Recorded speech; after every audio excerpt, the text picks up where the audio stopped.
Selamat pagi, berjumpa kembali bersama saya Sandi Sutardi dalam Pastor Message pada kesempatan ini. Nah, izinkan saya menyapa saudara.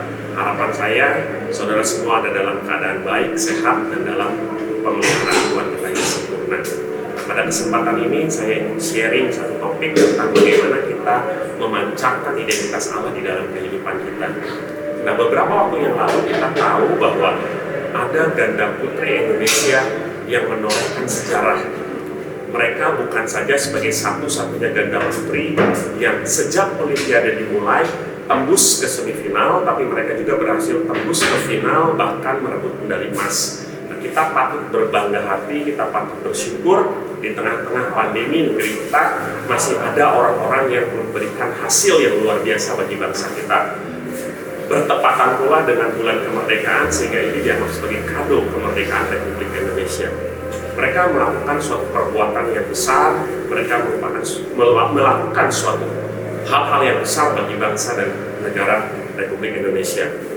Nah, sejak mereka menjuarai Olimpiade, kita tahu bahwa mereka menjadi trending topik di seluruh media massa, media elektronik yang ada. Orang yang tadinya nggak tahu, nggak kenal siapa Gracia Poli, siapa Apriani Rahayu, mereka mulai mencari tahu siapa dia, bagaimana dia bisa mencapai prestasi yang gemilang, bagaimana caranya bisa merebut medali emas, dari mana asalnya, bahkan ada yang mengkaitkan agamanya apa dan lain sebagainya. Nah, ini semua berbicara tentang identitas. Orang akan selalu mengaitkan perbuatan dengan identitasnya. Itu nggak pernah bisa dilepaskan. Seperti yang kita ketahui di dalam Matius 13 ayat 53 sampai 58, kalau saudara bisa baca di rumah nanti, kita lihat bagaimana Yesus mengajar banyak orang. Dengan hikmatnya yang luar biasa, dengan kuasanya yang begitu besar, orang bertanya-tanya, siapakah dia? Dari mana asalnya? Dari keluarga manakah dia? Dan lain sebagainya. Ini berbicara tentang identitas. Terlepas ada yang menerima dia, ada yang menolak dia. Tetapi poin yang saya ingin bagikan adalah bahwa perbuatan-perbuatan besar akan selalu dikaitkan dengan identitas dari orang yang melakukan hal-hal tersebut. Beda cerita kalau kita tidak melakukan hal besar, kita melakukan hal-hal biasa, maka orang tidak akan pernah cari tahu identitas kita. Nah, pertanyaan yang menjadi perenungan bagi kita semua pada hari ini adalah perbuatan besar apa yang sudah kita lakukan bagi Tuhan. Karena di satu sisi, tanpa perbuatan besar, kita tidak akan mungkin memancarkan identitas kita. Tetapi di satu sisi, kita harus memancarkan identitas kita sebagai anak-anak Allah dikenali oleh dunia ini. Tuhan sudah meletakkan identitasnya di dalam diri kita. Ingat, kita diciptakan Tuhan serupa dan segambar dengan Dia. Serupa dan segambar itu merupakan identitas. Dia sudah menyematkan identitasnya di dalam diri kita. His image has been put it di dalam diri kita.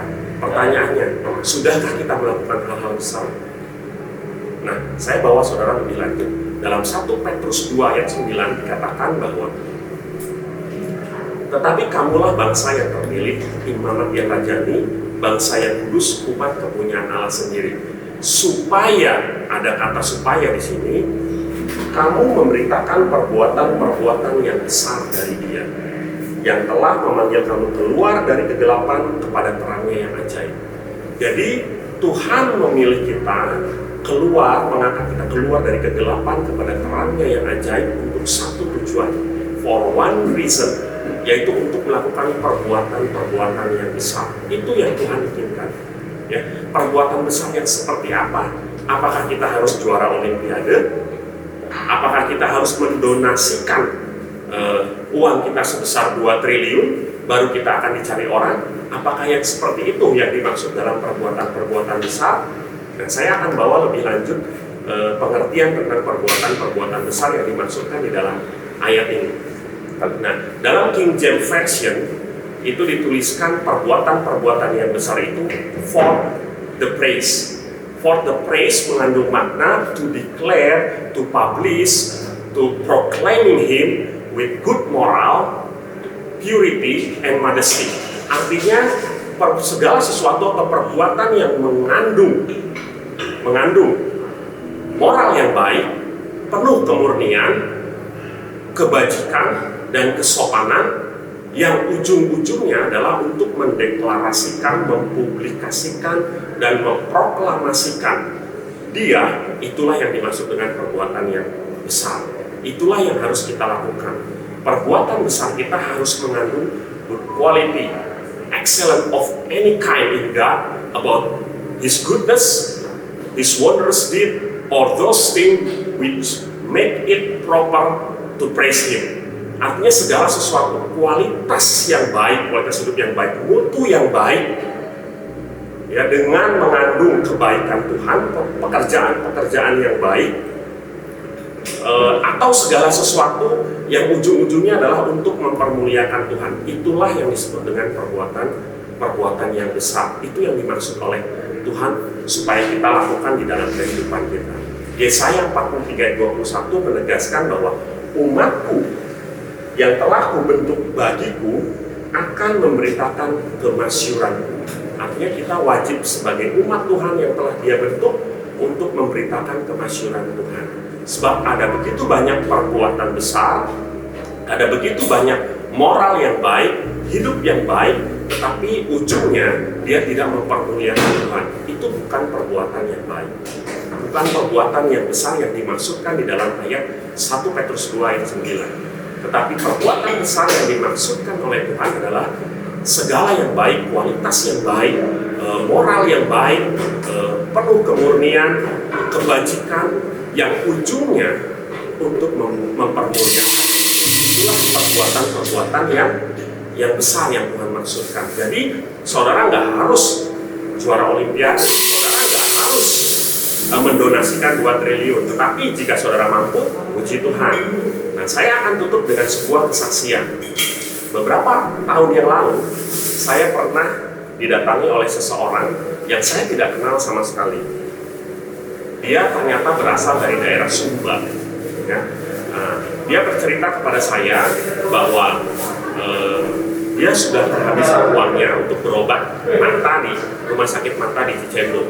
Nah, dia kos di pinggir gang dengan tempat yang kecil, dari kayu dan lain sebagainya. Dia sudah kehabisan uang untuk beroperasi, mengoperasikan istrinya. Mereka berdua sudah kehabisan segala sesuatunya. Uang di sakunya pada saat itu tinggal 12.000 hari Sabtu. Kemudian untuk dibelikan makan nggak cukup. Akhirnya dia memutuskan untuk membeli radio kecil.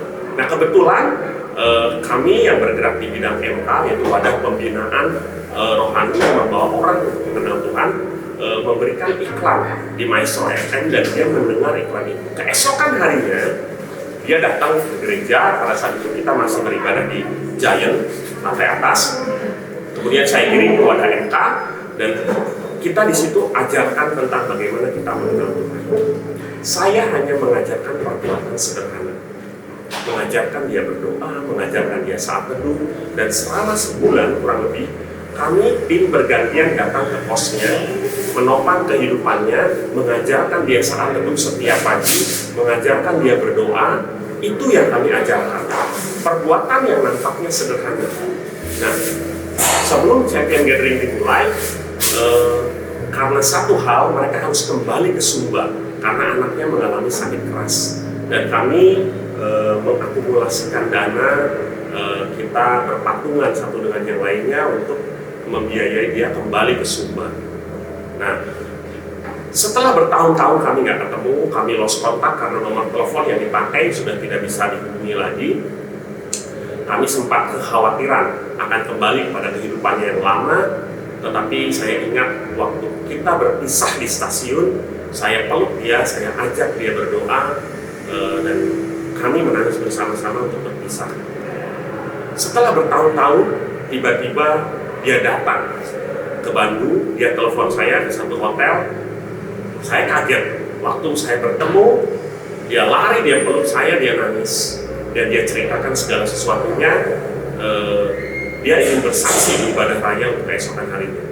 Nah, pada hari Minggunya dia datang ke ibadah dan mereka bersaksi. Dia katakan bahwa ada satu pelajaran yang didapatkan dari saya yang dianggap sebagai kakak rohaninya, bahwa saya tidak akan pernah turun dari tempat tidur sebelum saya saat teduh bersama dengan istri. Dan saya tidak akan pernah tidur malam hari sebelum kami berdoa sama-sama. Mereka berdua melakukan ini setiap hari. Dan hebatnya, Tuhan ubahkan keadaan mereka. Di Sumba mereka nggak memiliki apa-apa. Rumah kecil di atas loteng dari rumah mertuanya. Dia bekerja sebagai seorang kurir pengantar barang. Yang long story short, Tuhan ubahkan keadaan mereka. Mereka menjadi seorang kontraktor yang besar. Dia maju usahanya.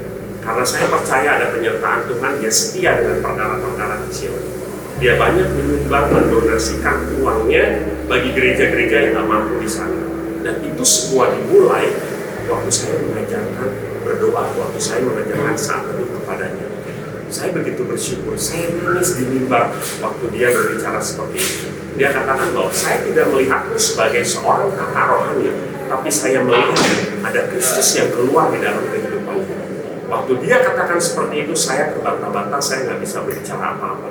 Ada sukacita yang mulia. Pekerjaan yang saya lakukan bukan pekerjaan yang besar. Pekerjaan yang saya lakukan hanya pekerjaan sederhana. Mengajarkan bagaimana dia berdoa, mengajarkan dia bagaimana saat teduh, mengajarkan bagaimana tentang hidup. Tetapi ini mengubah kehidupan mereka, dan mereka menjadi orang yang besar di sana. Dan beberapa kali dia mengajak saya untuk mengunjungi tempatnya, mengunjungi gerejanya, bahkan dia sudah menjadi majelis di gerejanya pada saat ini. Itulah sukacita yang didapatkan waktu kita melakukan hal-hal yang mempermuliakan nama Tuhan. Saya percaya ada banyak pekerjaan besar yang bisa kita lakukan waktu kita keluar dari rumah kita. Nah, pada hari ini, mari kita renungkan pekerjaan besar apa yang sudah saudara lakukan.